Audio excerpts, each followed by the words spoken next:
रामचरितमानस। रामचरितमानस कथा ऐसी एक चीज़ है, इसमें आप क्या चीज़ चाहेंगे आप खोजेंगे जो कि नहीं मिलेगा, सब कुछ मिलेगा। आपकी गति, मुक्ति, भक्ति, दुख, दरिद्र का साधन सब कुछ इसमें समाहित हुआ है। गोस्वामी तुलसीदास जी कहते हैं, जिस मनुष्य श्री रामचरितमानस का पाठ करता है, क्या वो भवसागर से पार होने में उसके देर लगेगी? नहीं। तो आज ये कथा हम कहेंगे अहिल्या तारण।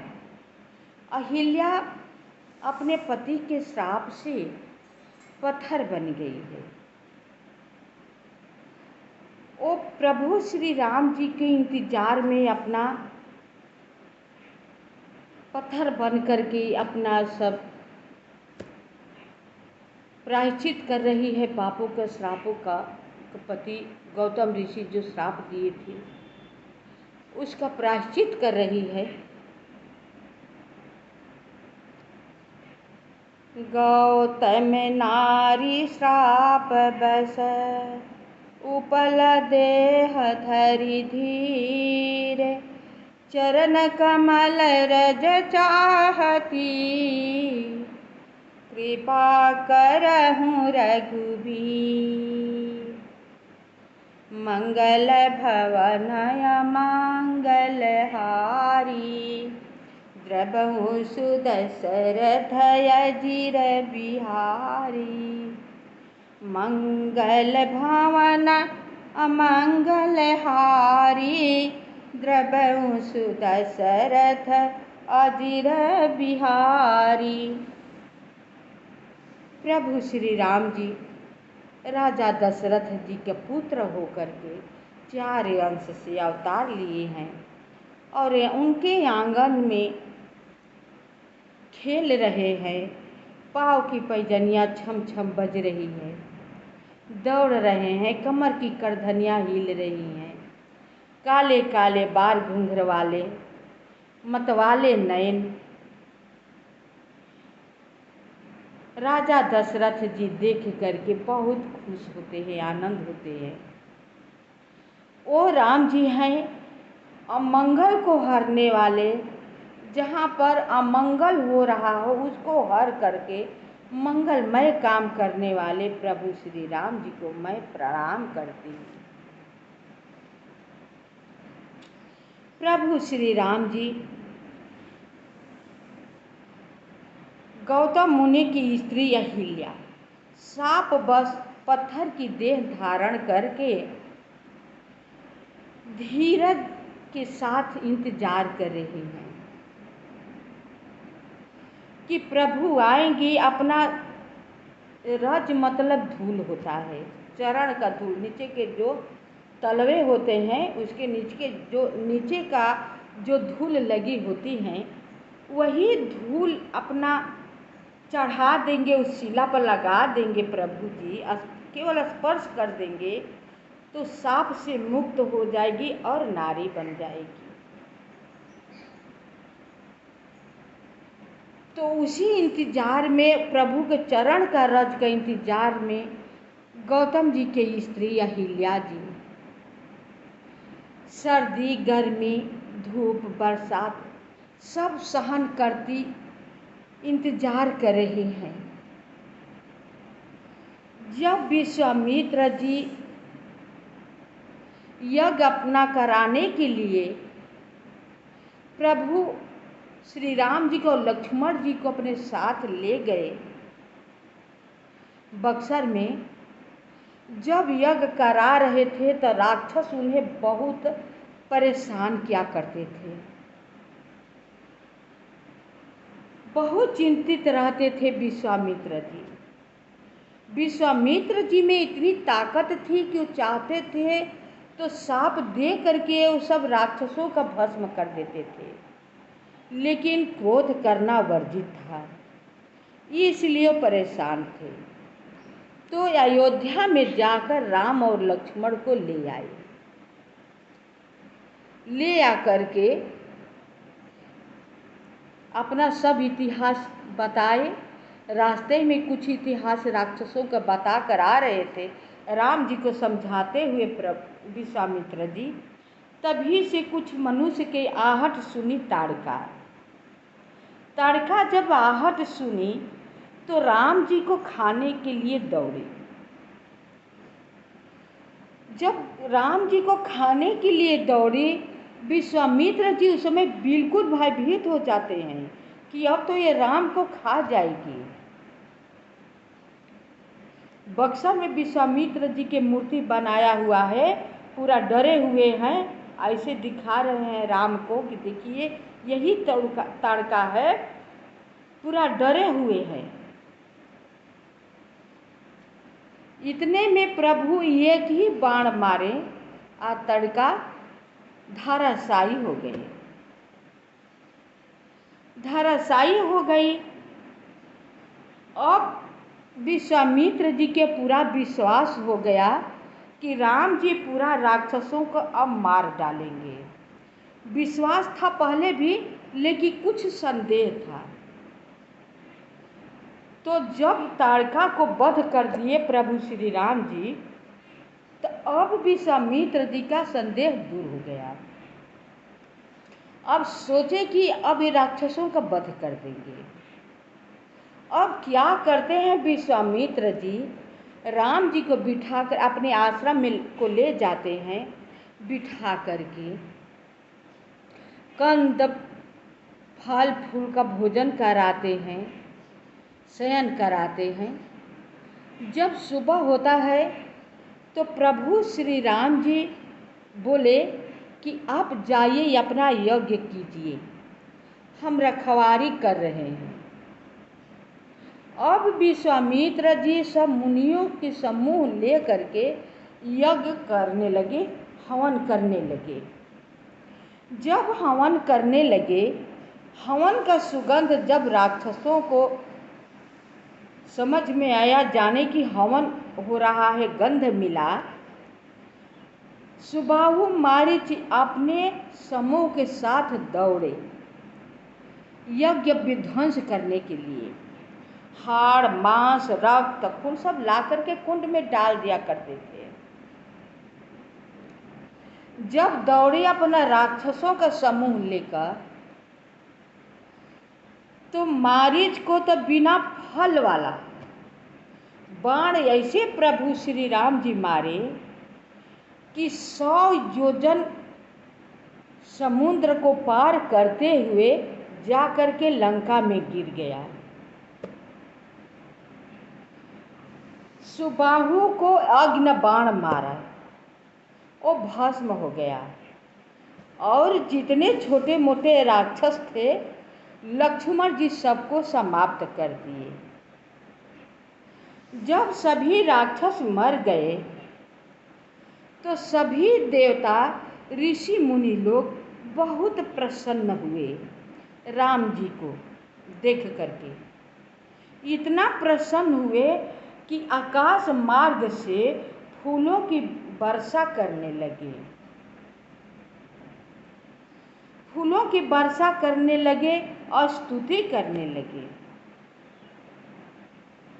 अब विश्वामित्र जी समझ गए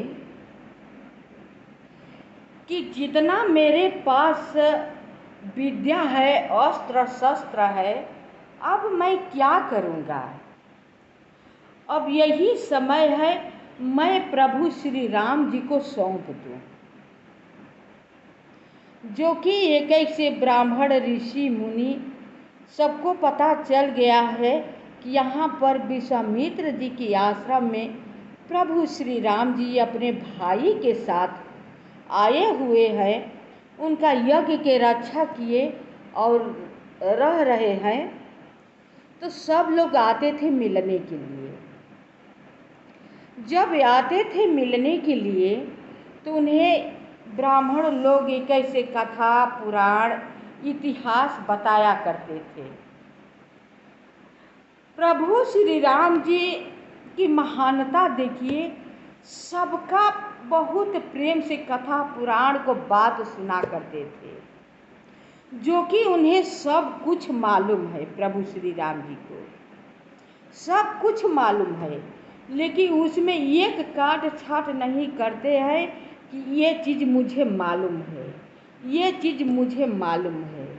उनकी बड़प्पन देखिए, उनकी बड़प्पन से ये सीख लेनी चाहिए कि हमें मालूम है, ठीक है, लेकिन जो अपने से बड़े आदमी हमें शिक्षा दे रहा है उसमें बीच में बोलना नहीं चाहिए। उसको ध्यानपूर्वक प्रेम सहित सुनकर ग्रहण करना चाहिए। अपने से बड़े आदमी को बात काटना बहुत अनुचित होता है। इसलिए प्रभु श्री राम जी सारे बात सुन रहे हैं। जब ये स्वभाव देखे विश्वामित्र जी या सारे ऋषि मुनि लोग तो बहुत गदगद हुए, बहुत प्रसन्न हुए राम जी का स्वभाव देख करके। राम जी बहुत दिन तक बक्सर में रहे। उनका भी मन लग गया था, मन तो लग गया था, बहुत लोगों का उद्धार करना था। जितने छोटे मोटे राक्षस थे उनको विध्वंस करना था, नाश करना था। अंदर से सब काम था, लेकिन भेद किसी को पता था ही नहीं। अब विश्वामित्र जी गंगा जी के तट के किनारे ले जाकर के अपना सारा अस्त्र शस्त्र जितना उनके पास था प्रभु श्री राम जी को मंत्र द्वारा समर्पित करने लगे। सब दे दिए, बोले कि हे राम, तुम अहंकार कभी मत करना। ये जितना मैं अस्त्र शस्त्र तुम्हें दे रहा हूँ इसमें अहंकार करोगे तो फलदायक नहीं होगा। इसलिए तुम्हें पहले मैं समझा कर कहता हूँ कि तुम अहंकार मत करना। एकदम सरल स्वभाव से इसे तुम स्वीकार करते जाओ। मैं सारा अपना अस्त्र शस्त्र तुम्हें प्रदान कर रहा हूँ। प्रभु श्री राम जी के पास तो अहंकार तो है ही नहीं है, बिल्कुल सरल स्वभाव वाले हैं। विश्वामित्र मुनि जी देते गए और प्रभु श्री राम जी सब प्रेम सहित ग्रहण करने लगे। और वो अस्त्र शस्त्र की महिमा देखिए कि वो लोग खुद ही चाहते थे कि हम प्रभु श्री राम जी के शरण में जाएं। वो लोग खुद ही चाहते थे। विश्वामित्र मुनि जी केवल अपने ही एक मन से नहीं दिए, अस्त्र शस्त्र के मन से भी दिए। वो लोग खुद चाहते थे कि अब आपके पास जितना दिन हम लोग रहे, रक्षा किए, अब हम लोगों को राम जी के साथ रहना है। अब राम जी को हम लोग काम में आने वाले हैं। जो कार्य राम जी करेंगे उस कार्य में हम लोग को उपयोग करेंगे तो हम लोग सफल करेंगे। ये राम जी भी ये बात को भली भांति जानते थे और विश्वामित्र मुनि जी भी जानते थे। इसलिए सारे अस्त्र शस्त्र को प्रदान कर दिए। इसी दिन बहुत कथा पुराण रामायण सब होते हुए बहुत दिन बीत गया। तब तक से जनकपुर से पत्रिका आई। पत्रिका यही आई कि राजा जनक जी की एक लड़की है राजकुमारी, जिनका नाम है सीता जी। वो स्वयंवर करना चाहते हैं, धनुष यज्ञ करा रहे हैं। देश देश के भूपति राजा सबको निमंत्रित दिए।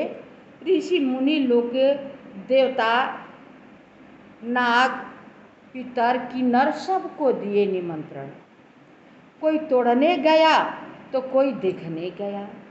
उसमें शर्त यही रखे थे कि धनुष को जो उठाकर तोड़ देगा, उस पर प्रत्यंचा चढ़ाएगा, उसी के गले में सीता जी वरमाला डालेंगी। लेकिन ये आश्चर्य की बात है, देखिए कि हर देश विदेश राजा लोग के पास राजा जनक जी निमंत्रण भेजे, ऋषि मुनि लोग के पास भेजे, लेकिन अयोध्या में नहीं भेजे। जो कि अयोध्या के राजा दशरथ जी चक्रवर्ती राजा थे, महाराजा थे, लेकिन वहाँ पर नहीं भेजे।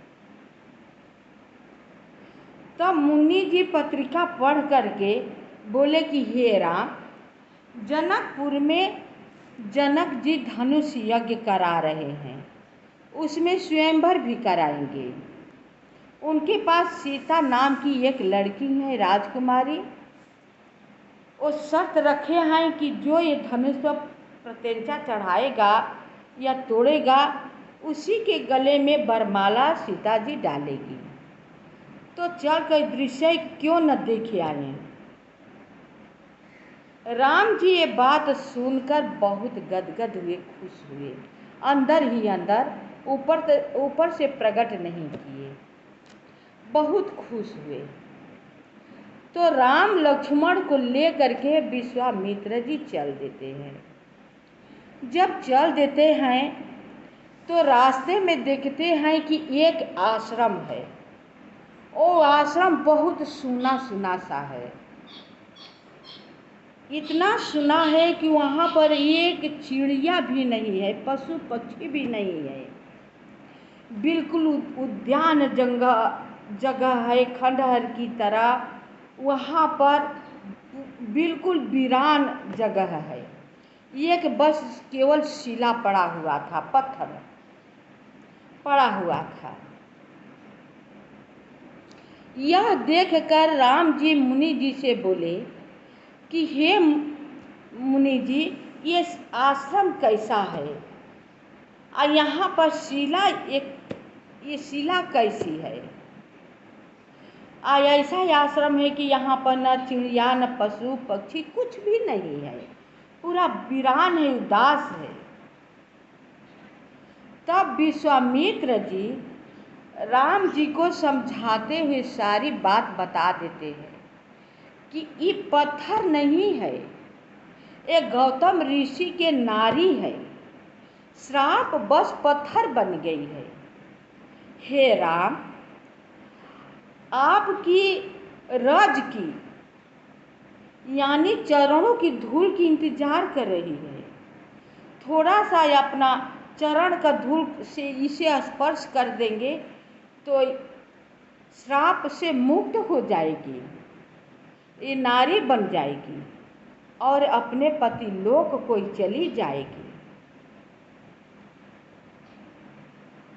प्रभु श्री राम जी गए,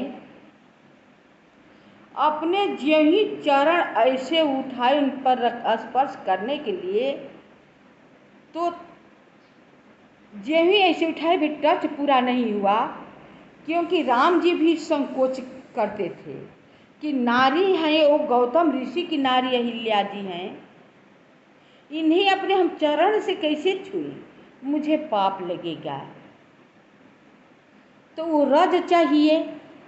जो ही ऐसी अपना चरण करे तो जो चरण का ताल्लुक जो धूल थी उन पर गिर जाती है। अब अहिल्या तुरंत नारी बन जाती है। नारी बन करके अब इतनी भाव विभोर हो जाती हैं कि अभी प्रभु श्री राम जी को पहचानती नहीं है कि यही प्रभु श्री राम जी हैं। बहुत देर बाद उन्हें समझ में आता है कि यही प्रभु श्री राम जी हैं, जो कि मेरे पति जी श्राप दिए थे। और मैं बहुत उनके सामने रोई, गिड़गिड़ाई। तब उन्होंने कहा, अच्छा ठीक है, मेरा श्राप तो मिटेगा नहीं, लेकिन जनकपुर जाते वक्त राम आएंगे, अपने चरणों के धूल से स्पर्श कर देंगे तो तुम्हारा उद्धार हो जाएगा। याद आता है तब है अब राम जी को चरण पकड़ लेती है, पूरे चरण से लिपट जाती है अहिल्या। अब क्या कहती हैं, यहाँ पर छंद है, सुनिए। परसत पद पावन शोक न सावन, प्रगट भई तप पुंज सही। देखत रघुनायक जन सुखदायक, सन्मुख होई कर जोरी रही। अति प्रेम अधीरा पुलक शरीरा, मुख नहीं आवई बचन कही। अतिशय बड़ भागी चररनि लागी, जुगल नयन जलधार बही। अहिल्या जी सोच रही हूँ कि चरण पकड़ करके सुख या आनंद के मारे इतना रो रही है, इतना रो रही, उनका पूरे शरीर पुलकित हो गया है, प्रेम से अधीर हो गई है। उनके मुख से वाणी नहीं निकल रही है कि उनका स्तुति करे। कह रही है कि मैं बहुत बड़भागी हूँ। अगर मेरे पति देव जी मुनि जी साप न देते तो आपको मैं कैसे दर्शन पाती, आपकी चरण का कैसे दर्शन कर पाती। वो बहुत अच्छा किए, जो किए वो अच्छा किए हैं, क्योंकि मैं बहुत बड़भागी हूँ कि आपको चरण को मैं स्पर्श करके पकड़ रही हूँ, दर्शन कर रही हूँ। हे प्रभु, उनके चरण में पकड़ करके लिपट करके पूरे अपना स्तुति कर रही है। बोलती हैं कि भक्तों को सुख देने वाले श्री रघुनाथ जी को देखकर हाथ जोड़कर सामने अब खड़ी हो जाती हैं। प्रेम के कारण वह अधीर हो गई हैं। बड़भागिनी अहिल्या प्रभु जी के चरणों से लिपट गई और उसके दोनों नेत्रों से जल प्रेम और आनंद के आंसुओं की धारा बहने लगी। धीरज मन कीन्हा प्रभु कहूँ चिन्हा, रघुपति कृपा भगति पाई। अति निर्मल बानी स्तुति ठानी, ज्ञान गाम्य जय रघुराई। मैं नारी पावन प्रभु जगे पावन, रावण रिपुजन सुखदाई। राजीव बिलोचन भव भय मोचन, पाही पाही शरणी आई। बोल रही हैं कि आपके चरण रज के लिए कितने मुनि लोग तपस्या कर रहे हैं, हजारों वर्ष तपस्या कर रहे हैं, लेकिन आपका चरण और दर्शन दुर्लभ है। सो मैं सस्ते में पा गई, एक मुनि के श्राप के बस आपको पा गई। मेरे जैसे बड़भागी कौन है। आपके दर्शन पाने के लिए चरण की आस में शंकर जी हमेशा अपना हृदय में बसाए राम राम रटा करते हैं। उनसे भी मैं बड़भागी हूँ। मेरे जैसे बड़भागी कोई है ही नहीं। मृत्यु के भय से छुड़ाने वाले मैं आपकी शरण आई हूँ, मेरी रक्षा कीजिए, रक्षा कीजिए। कह करके अहिल्या जी चुप हो जाती हैं। शेष भाग अगले वीडियो में। वीडियो बहुत लंबा हो जाता है, आप सब नहीं पूरा देखते हैं, तो आप सब पूरा देखेंगे तब ज्ञान होगा। देख करके लाइक सब्सक्राइब कीजिएगा। कथा सुनने ही से ज्ञान होता है। कहते हैं गोस्वामी तुलसीदास जी, बिना सति संग विवेक न होई। जब तक से आप कथा सुनेंगे नहीं, अच्छे आदमी के साथ उठेंगे बैठेंगे नहीं, सत्य संग करेंगे नहीं, तब तक से आपको जो अंदर अंधेरा छाया हुआ है वो अंधेरा का विनाश नहीं होगा। जब आप सत्संग करेंगे, कथा रामायण सुनेंगे, प्रवचन सुनेंगे, तब ये अंदर जो अंधेरा है वो धीरे धीरे नाश होगा। तब ये प्रभु श्री राम जी की ज्योति जो है उगने लगेगी, जलने लगेगी। जब ज्योति जगने लगेगी ना, तो आपको किसी प्रकार की भय नहीं रहेगा। सारे भय दुख दरिद्र से आप निपट जाएंगे, आप भवसागर से पार हो जाएंगे।